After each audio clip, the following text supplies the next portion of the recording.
Frames of reference. Here's what's coming. First objective, by the end of this lesson, you'll be able to describe the reference frame of a given observer. You'll describe the motion of objects as measured by observers in different inertial reference frames. The choice of the reference frame will determine the direction and magnitude of quantities measured by an observer in that reference frame. Measurements from a given reference frame may be converted to other measurements from another reference frame. The observed velocity of an object results from the combination of the object's velocity and the velocity of the observer's reference frame.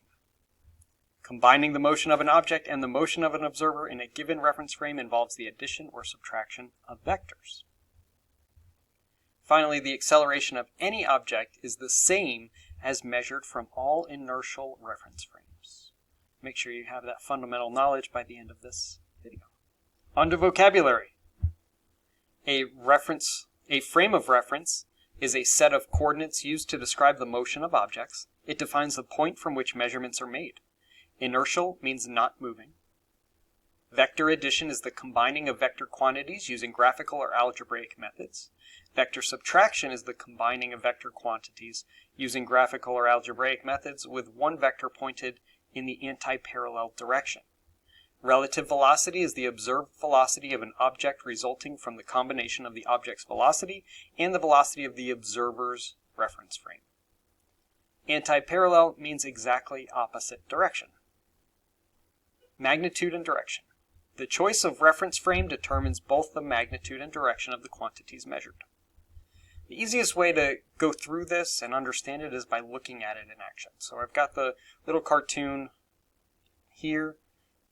Example, if Chris is on a moving train and measures the speed of Sam in a passing car, their measurement will differ from that of someone standing still by the side of the road. To us, the observer in an inertial frame of reference, or not moving frame of reference, or the earth frame, as it's sometimes known, Chris, who's on the train, is traveling at 15 meters per second. Sam, who's in the car, is traveling at 10 meters per second. We are not moving, so we're moving at 0 meters per second. Now let's go ahead and think about Chris's frame of reference. So this is to Chris. So everything is relative to Chris. Chris is traveling at 0 meters per second. You notice this when you're in the car. Even though your car is moving, if you look at things inside of your car, because they're in your frame of reference, they're moving with you, it appears like they're not moving. We're going to see that in action a little bit later. Meanwhile, Sam is traveling at -5 meters per second. They're both going in the same direction, but because Chris is traveling faster in the train, Sam in the car appears to be moving backwards. Same with us. We are moving backwards relative to Chris, -15 meters per second. An equation for this would be your relative velocity, or here it has your apparent velocity, equals the velocity of the object that you're trying to figure out, minus the velocity of the observer's frame of reference. For Sam, relative to Chris's frame of reference, his relative velocity is going to be 10 minus 15, which is -5 meters per second. So Sam being the object we're looking at, and Chris's frame of reference being the velocity that we're using for the frame of reference, we get the relative velocity of -5 meters per second. Now let's go into Sam's frame of reference. Chris is now traveling at 5 meters per second. Sam is not traveling, just at 0 meters per second. And we are moving -10 meters per second. Again, you can go through this equation, but that is not right. If an object is going in the opposite direction, we can subtract the vectors.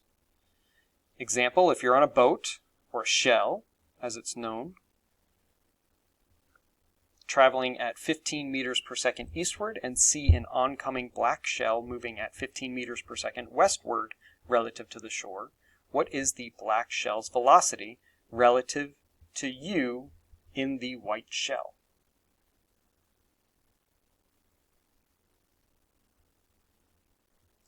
So we see the vectors.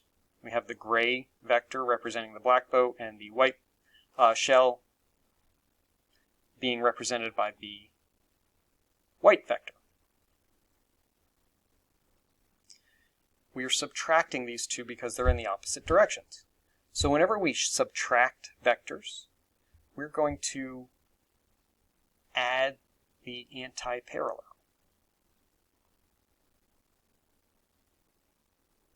That's it. So we started with negative 15 meters per second because it's 15 meters per second to the left. Then the anti-parallel, negative 15 meters per second, that gives us a relative velocity of negative 30 meters per second. If that doesn't make sense to you, look at it mathematically. There we go. So we have a negative minus a positive. How do we deal with a negative minus a positive? We add a negative.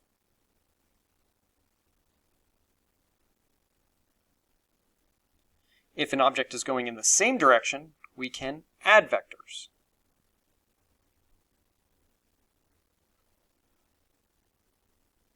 Let's say you are on a blue shell traveling at 5 meters per second eastward and see a black shell moving at negative 1 meter per second relative to you. What is the black shell's velocity relative to the shore? Right, 4 meters per second.